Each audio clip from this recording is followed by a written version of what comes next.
Hi everyone. Now in this session we're going to be building on the work that we have done so far, looking at South Korea and what they got right together with Mexico and what they didn't get so right, and just taking a look now at Ireland's economic development to understand what they got right in their economic development, because if we take a look at their GDP per capita, we can see it's very, very high, $61,606 per capita. So that's above the US level. It's important to note within this, though, that there is one big distorting factor, and that is that Ireland has very, very low corporation tax rates. So that means that rate of around about 8% or so, I believe. Now that means that they attract a lot of inward FDI, foreign direct investment from abroad. So for instance, the European headquarters for Facebook is there.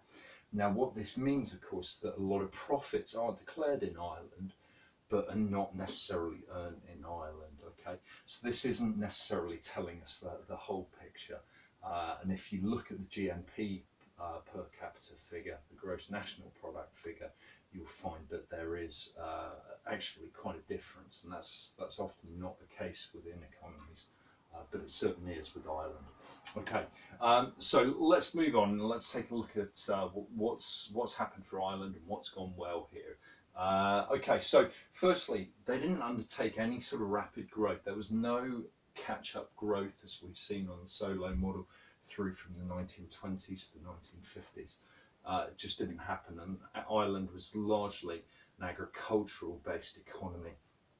However, it did begin to adopt industrial policies and gradually opened up to global markets to attract inward FDI.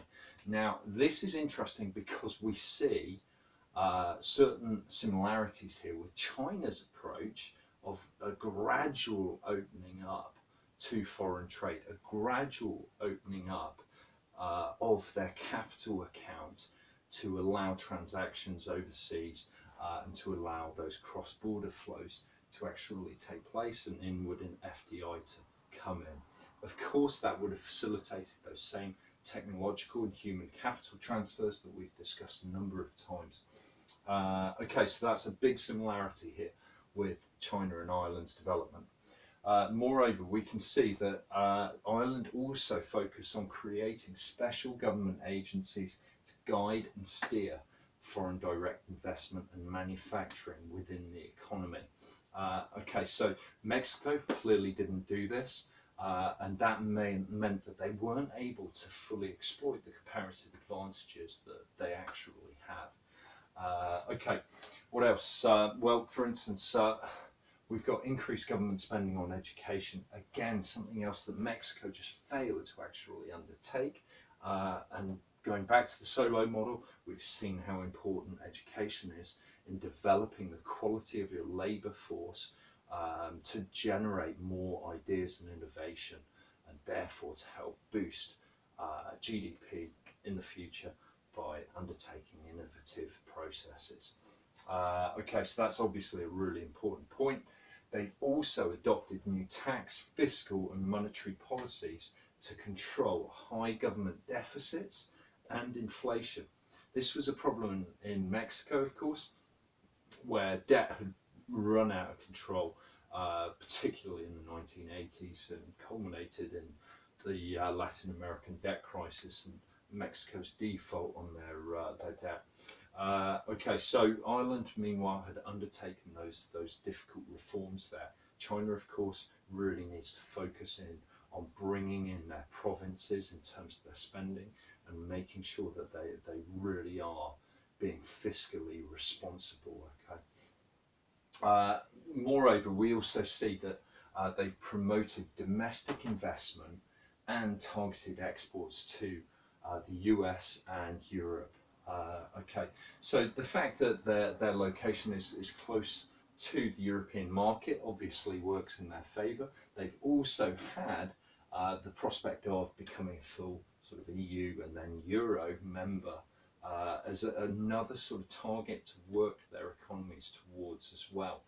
But it's also worth noting that Ireland suffered very, very badly in the financial crisis in 2007, 2008. The economy really did suffer badly. A lot of the problem there was because of the over leveraged positions in the finance sector. So a lot of the debt that had been taken out was debt which was placed in the housing market and speculative investment in housing in Ireland.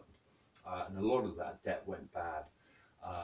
So it's interesting that because of that capital account liberalisation, even though this process was gradual here and they gradually opened up their capital account, later on their finance sector wasn't sufficiently well developed to really steer finance to the right places.